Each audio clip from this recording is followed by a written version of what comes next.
Bonjour à tous, j'espère que vous allez tous très bien. Si vous ressentez des brûlures lorsque vous allez uriner, si toutes les 15 minutes, vous allez uriner et que vous ressentez des brûlures ou vous avez mal au niveau pelvien et que vos urines sont troubles, malodorantes, avec du sang, alors dans ce cas-là, vous avez tous les symptômes d'une infection urinaire appelée la cystite. À tout de suite si vous voulez en savoir plus. À tout de suite. Mais avant, situons d'abord les choses en faisant un peu d'anatomie. Il faut savoir que chez la femme comme chez l'homme, l'appareil urinaire est constitué des reins et le rôle des reins est de filtrer le sang afin d'éliminer les déchets via les urines. Dans le rein va être amené jusqu'à dans la vessie via 2 canaux appelés les uretères. Et cette urine qui est dans la vessie va être par la suite éliminée vers l'extérieur via un autre canal appelé l'urètre. Attention, petite remarque, l'urètre chez la femme est plus courte que celle de l'homme. Ce qui explique pourquoi la femme est plus exposée à la cystite par rapport à l'homme. Tout simplement parce que le chemin pour les bactéries est plus facile d'accès.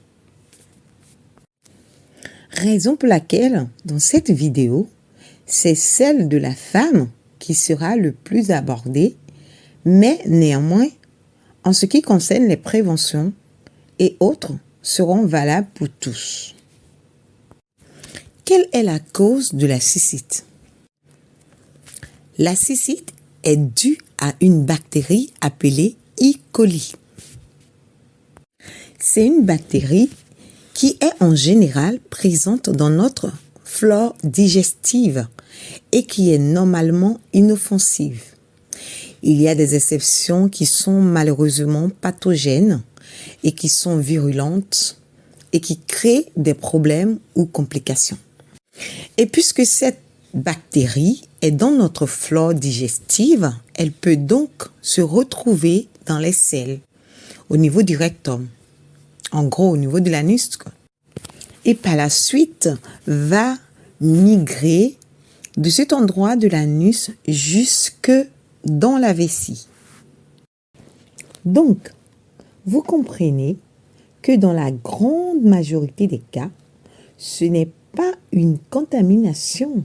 Ce n'est pas parce que vous urinez dans les toilettes publiques que vous aurez forcément la cystite. Mais la plus fréquente, c'est une auto-infection. Cela signifie que c'est bien sûr votre propre bactérie qui vous contamine. En gros, on ne l'a pas, en tout cas dans la plus fréquente des cas, on ne l'a pas par contamination, mais on s'auto-contamine en fait. Donc c'est très rare d'avoir des infections urinaires dans les toilettes publiques. À moins que, voilà, dans l'absolu, où quelqu'un a vraiment déféqué partout, a vraiment laissé ses déchets partout, et que vous, malgré cela, vous êtes venu aussi faire vos besoins là-dedans. Dans ce cas-là, voilà. Mais bon, je connais très peu de personnes, je connais personne capable de faire ses besoins dans les déchets de quelqu'un d'autre, quoi. Et en général, les toilettes publiques sont aussitôt nettoyées, donc voilà. Et les gens signalent en général quand il y a ce genre de situation, donc c'est très rare. Alors, déjà, bon, même s'il arrive que quelqu'un soit infecté ou s'auto-infecte, soyez rassurés parce qu'il y a des traitements efficaces et rapides. Voilà, comme des antibiotiques. On a des antibiotiques, il y a des antibiotiques qui sont efficaces et qui sont rapides. qu'on peut prendre en une fois, en une seule fois et c'est bon. Donc, soyez rassurés. Voilà. Et nous tous, nous savons que tout ce qui est traitement, des fois, c'est désagréable d'avoir des traitements à long terme et c'est pas du tout facile. Mais là, dans ce cas précis, c'est facile, c'est simple et c'est efficace avec des antibiotiques qu'on prend en une seule fois. Alors, nous allons voir comment éviter la cystite. Mais dans un premier temps, nous allons faire un petit point, petit rappel ou petite précision. Voilà. Dans un premier temps, lorsque vous avez l'infection urinaire à répétition, vous devez faire une analyse des urines pour vérifier bien que c'est une infection urinaire et que c'est bien la bactérie E. coli qui est en cause parce que c'est la plus fréquente. Mais ce n'est pas la seule. Les autres sont très rares, même sans ce qui ça peut arriver, mais c'est vraiment exceptionnel. Voilà, c'est très rare. Raison pour laquelle c'est très important de savoir à travers les analyses la bonne bactérie. Et pour cela, pendant les analyses, ils font, comme on appelle la même, un antibiogramme. C'est-à-dire que le laboratoire va tester sur cette bactérie différents antibiotiques et cela va permettre à votre médecin de bien savoir le bon antibiotique à prescrire. Voilà. Pendant l'analyse, il est important aussi également de faire l'échographie de votre appareil urinaire car il y a des gens qui ont des problèmes anatomiques comme par exemple ils peuvent avoir une béance de l'urètre, c'est-à-dire que l'urètre est trop dilaté. Donc, le chemin libre pour les bactéries de rentrer, voilà. Mais cela peut s'opérer, voilà, ça peut s'opérer. Par contre, si c'est une infection urinaire banale qui survient une fois par an, par exemple, on n'a pas besoin de faire une analyse, hein? Non, on n'a pas besoin de faire une analyse. On fait des analyses dans le cas où c'est fréquent. Donc, voilà. Juste avec un symptôme, on sait qu'on a une infection urinaire. Les symptômes cités plus haut, on a une infection urinaire. Alors, maintenant, nous allons voir des conseils à pratiquer ou à mettre en pratique ou des mesures de prévention pour éviter les infections urinaires.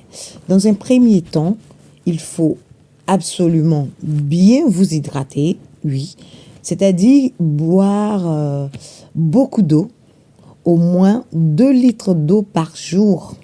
Oui, dans un premier temps, il faut au moins 2 litres d'eau par jour.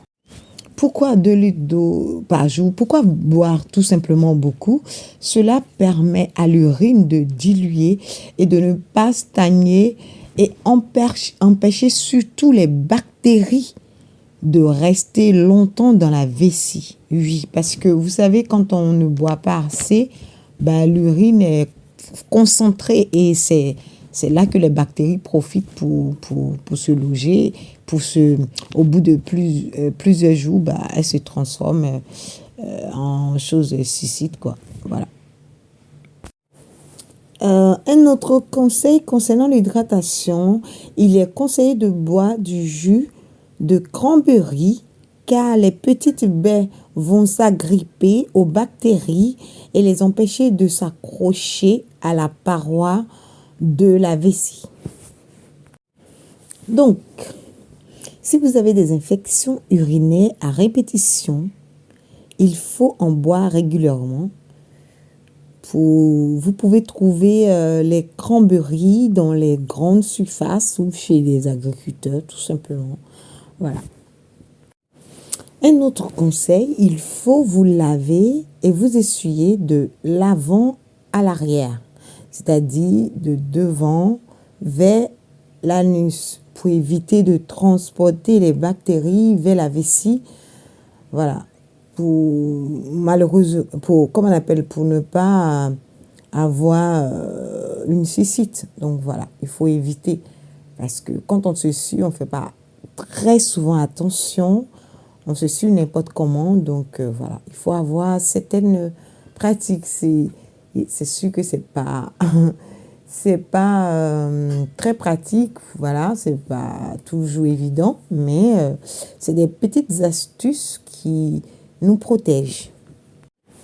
Il est aussi recommandé d'aller uriner après chaque rapport sexuel. Oui, il est très important d'uriner après chaque rapport sexuel. Toujours pour les mêmes raisons, pendant les rapports sexuels, il y a des sécrétions car on ne contrôle pas toujours tout ce qui se passe au sous-sol. Bon, pour les plus grands, vous savez ce que veut dire sous-sol. Bon, voilà. Donc, que les bactéries peuvent facilement migrer vers le haut et donc en allant uriner. Petit aparté sur la cystite postcoïtale, c'est-à-dire la cystite après les rapports sexuels. Voilà. Donc, il y a la cystite qu'on peut contracter pendant les rapports sexuels ou après les rapports sexuels plutôt. Il y a beaucoup de femmes qui n'ont que la cystite que après les rapports sexuels. Et ça, c'est toujours pour les mêmes raisons. C'est de l'auto-infection. Donc, ce n'est pas de la faute de votre partenaire. Oui, et oui, ce n'est pas la faute de votre partenaire. Donc, ce n'est pas une MST, c'est juste pendant les rapports sexuels. C'est juste que pendant les rapports sexuels, les bactéries immigrent facilement. Donc voilà, il y a des femmes qui chopent la cystite juste parce que elles ont des rapports sexuels et que ces bactéries-là ont migré facilement, quoi. Beaucoup confondent l'infection urinaire appelée la cystite à une MST. Non. Reste d'où l'importance des analyses urinaires. Un dernier conseil, c'est de se laver avant les rapports sexuels. C'est de laver les parties intimes avant comme en arrière. Il est vrai que cela peut casser l'ambiance, surtout qu'on ne programme pas toujours les rapports sexuels, mais il s'agit de notre santé, de votre santé. Et si vous voulez éviter les récidives, alors vaut mieux le faire. Voilà. Et si cela n'est pas suffisant, allez voir votre médecin pour vous prescrire des antibiotiques que vous prendrez de façon préventive avant les rapports sexuels. Voilà. Si c'est un peu embêtant, ça est décourageant, ça casse l'ambiance de se laver avant les relations. Dans ce cas-là, vous avez votre antibiotique. Mais ça, c'est dans le cas où quelqu'un a fréquemment des infections urinaires. Hein. Alors, c'est la fin de la vidéo.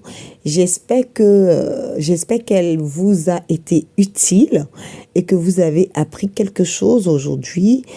Alors, pour cela, si ça vous a plu, je vous demanderai de liker pour donner de la force, vous abonner et faire sonner la cloche de notification pour ne rien rater des autres inspirations et enrichissements de nos contenus. Partagez également massivement afin d'enrichir également vos proches et d'autres personnes. Commentez aussi, oui, c'est très important de commenter parce que commenter vous permet, déjà vous pouvez témoigner dans les commentaires, vous pouvez aussi donner de vos petites astuces aussi dans les commentaires, donc voilà, tout ça c'est très important, Voilà, et on comprendra ainsi que Internet n'est pas que négatif. Voilà. Internet aussi est fait pour qu'on apprenne des choses, pour qu'on soit prévenu des choses, pour qu'on soit mis en garde, pour qu'on se protège, pour qu'on fasse attention. Voilà, je vous remercie infiniment d'être resté jusqu'au bout, d'avoir suivi cette vidéo jusqu'au bout. Et je vous dis à bientôt pour la prochaine. Au revoir.